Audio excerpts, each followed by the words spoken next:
Thank you mga kaibon, mabilisang shoutout muna tayo bago tayo magsimula. Shoutout po dito kay Sir John Nino Binluan, shoutout po sa inyo, happy birthday po. Salamat sa panonood. At shoutout po dito kay Kim J Vlogs, shoutout po sa inyo, happy birthday po, salamat sa panonood. At shoutout po dito kay Sir Archibald Crisostomo, shoutout po sa inyo, happy birthday po, salamat sa panonood. At shoutout po dito kay Sir J. Armalyare ng Cabanatuan City, shoutout po sa inyo, happy birthday po, salamat sa panonood. At shoutout po dito kay Sir Chris Labansa, shoutout po sa inyo, happy birthday po, salamat sa panonood. At shoutout po dito kay Sir Efren Ojerio. At pinapa-shoutout ni Sir yung anak niya na si James Ojerio, shoutout po sa inyo, happy birthday po, salamat sa panonood. At shoutout po dito kay Juben Mini Ivory ng Naik Cavite, shoutout po sa inyo, happy birthday po, salamat sa panonood. At pinapa-shoutout yung mga taga Kamalig Albay, yung mga kapatid daw ni Sir na sina Bernie Nopia at Marites Nopia, shoutout po sa inyo, happy birthday po, salamat sa panonood. At shoutout po dito kay Sir Noli Bautista ng Bulacan, shoutout po, happy birthday po, salamat sa panonood. Thank you mga kaibon.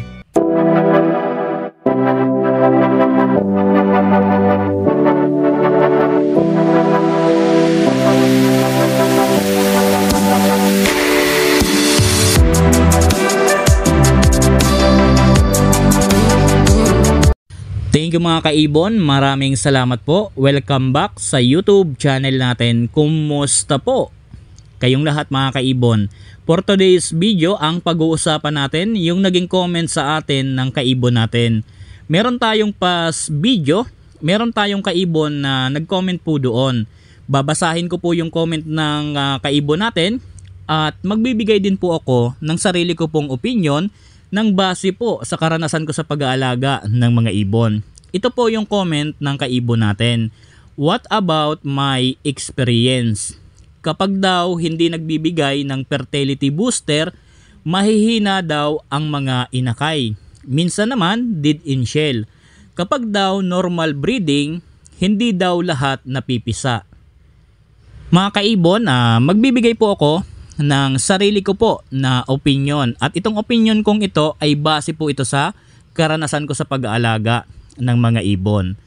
Alam nyo mga kaibon, itong fertility booster, sa pagkakaalam ko po, tumutulong po ito para maging fertile yung mga itlog. Pero po, hindi po yan lahat nagiging fertile talaga. Minsan, lahat nagiging fertile, minsan naman, hindi po lahat nagiging fertile. At ang pagkakaalam ko po ng fertility booster, wala po siyang kinalaman pagdating po sa kalusugan ng mga inakay. Ito kasing mga fertility booster mga kaibon, isa ito sa mga tumutulong para maging fertile yung mga itlog ng alaga natin. Pero kadalasan po na ginagamit natin na pangpa-fertile sa mga itlog ay ginagamit po yan sa mga manok. Ngayon, ginagamit din natin sa pangpa-fertile ng mga itlog ng alaga natin dahil po pwede naman. Pero tandaan po natin mga kaibon, sa pagbibigay ng fertility booster para sa mga alaga nating ibon, dapat po merong tamang procedure kung gaano karami at kung kailan magsisimula at kailan ihihinto. Kapag kasi mga kaibon na sobrahan sa pagbigay ng fertility booster, halos minsan wala tuloy nagiging fertile. Minsan naman kapag talagang mali yung pagsimula ng pagbigay, ganun din po. Minsan hindi tuloy nagiging fertile. Meron tamang procedure kung paano at kung kailan ihihinto ang pagbigay doon sa mga alaga natin. Dapat makuha natin yung tama na procedure para matulungan maging fertile yung mga itlog ng alaga natin. About naman sa kalusugan ng mga inakay, hindi po siguro dahilan na hindi tayo nagbigay ng pangpa-fertile sa breeder natin kaya mga mahihina yung mga inakay. Tandaan natin mga kaibon, ang nutrition na nakukuha ng mga inakay natin para maging healthy ay nagmumula sa parent. Kaya po lagi ko pong ibinabahagi sa inyo, ibinibigay ko yung idea na kapag po magbi-breed kayo, dapat nasa kondisyon yung breeder po ninyo. Mas maganda, bago natin i-breed, dapat mapurga muna. And then dapat yung katawan maganda. Kapag kasi pinurga natin yung breeder natin bago natin i-breed, mawawala yung mga toxic nila sa katawan, yung mga bulate. Yun kasi mga kaibon ang umaagaw sa nutrients na isinusubo ng parents sa mga inakay. Kapag wala silang bula-bulate, wala silang mga toxic sa katawan, mataas din ang tsansa ng fertility ng mga itlog. Pagdating sa mga inakay, napakaganda po dahil walang kaagaw yung inakay sa nutrients na isinusubo ng breeder natin. Pansinin ninyo mga kaibon, pag napisa ngayon yung inakay, tapos mag-edad yan ng 1 linggo, tingnan ninyo yung sinusubo ng parent dyan sa mga inakay, para siyang gatas. Kasama na po dyan yung seeds and then yung nutrition na ibinibigay ng breeder natin sa mga inakay para lumaking healthy.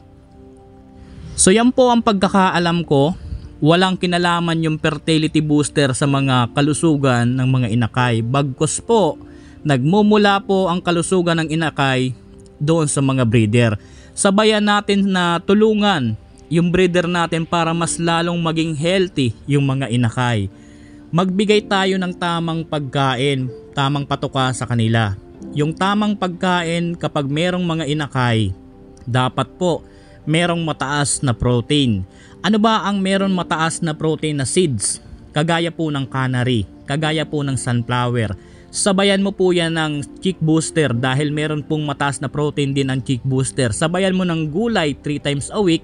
Sabayan mo ng araw-araw vitamins. Diyan pa lang po, panalo na.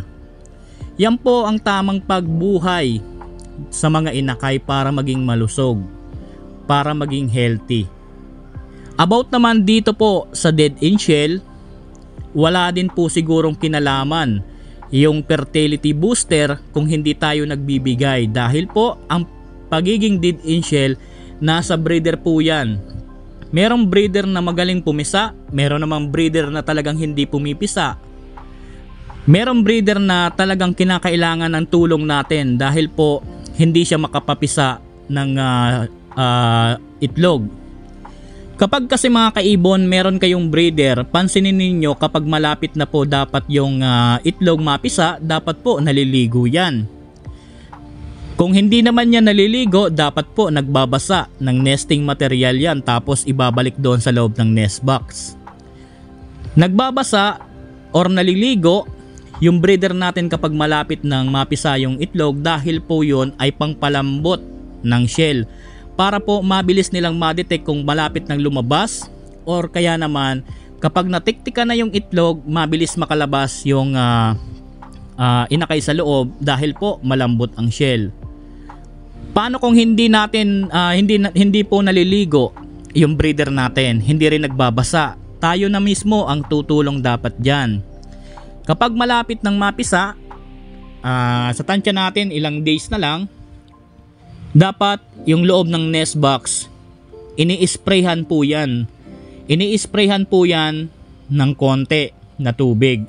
Ang pag-spray po niyan dapat sa palibot ng nest box. Ano ba ang purpose nun? Bakit ini-sprayhan pa natin?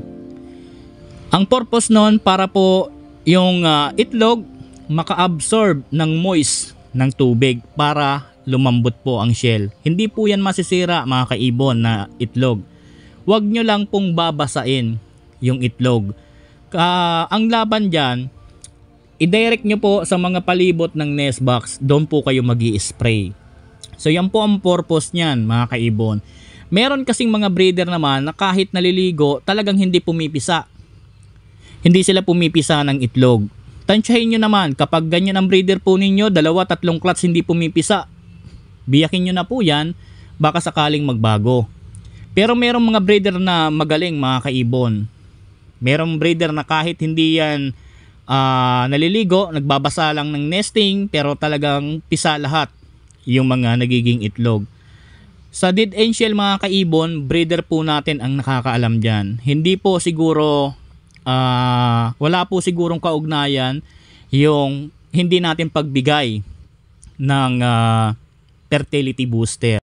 Tungkol naman po dito sa normal breeding pero hindi lahat nagiging fertile yung mga itlog. Alam nyo mga kaibon, meron dahilan kung bakit hindi lahat nagiging fertile ang mga itlog. Unang dahilan, baka wala sa kondisyon ang katawan ng breeder natin. Pangalawang dahilan mga kaibon, halimbawa nakita mo na mating ang breeder po ninyo tapos nabulabog po ninyo at kumalas, asahan nyo na po na unsuccessful mating po yan. Asahan mo na rin na magkakaroon yan ng itlog na infertile. Ito po ang panghuli na ibibigay ko. Magbibigay ako ng dahilan at magbibigay ako ng solusyon. Kahit na sobrang dami ang ibigay natin na pangpafertile ng mga itlog ng alaga natin, kung yung balahibo ng puwetan ng mga breeder natin sobrang kapal, useless po ang pagbigay natin ng pangpafertile ng mga itlog. Kapag kasi sobrang kapal ng balahibo ng puwetan ng alaga natin, lalong-lalo na po ang hen, hirap na hirap po ipasok yan ng cock.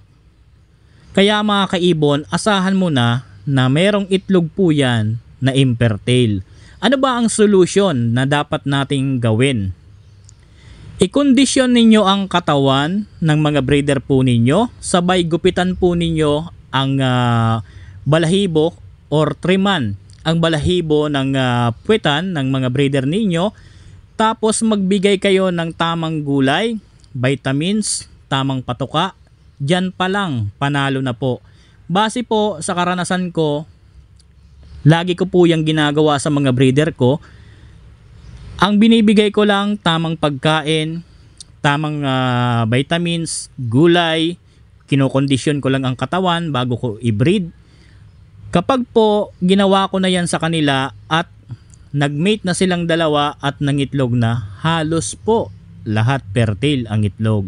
Hindi na po ako nagbibigay ng mga pampafertile ng mga itlog. Pero sa mga nagbibigay ng mga pampafertile ng mga itlog, bago kayo magbigay ng pampafertile ng mga itlog, i-kondisyon ninyo ang katawan.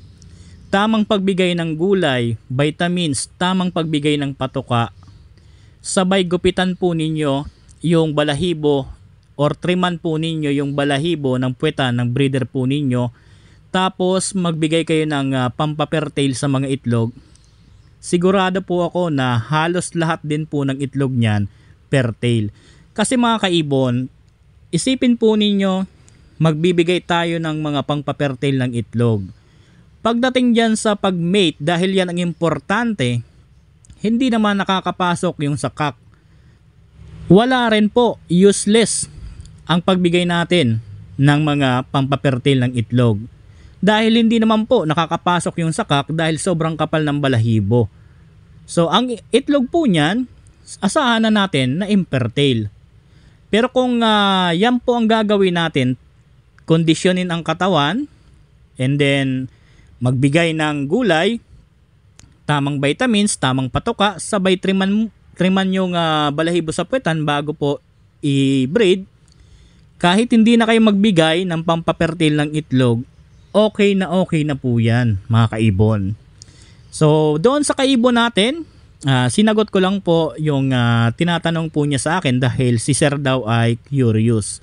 Sana po dito sa ginawa kong video, sana po nakatulong, at lalong-lalo na po doon sa mga kaibon natin na nanonood, sana po nagkaroon din kayo ng konting kaalaman at konting idea. Doon kay Sir, maraming salamat po. Hanggang dito po muna yung video natin. Happy birthday po sa ating lahat. God bless po sa ating lahat mga kaibon. Thank you po.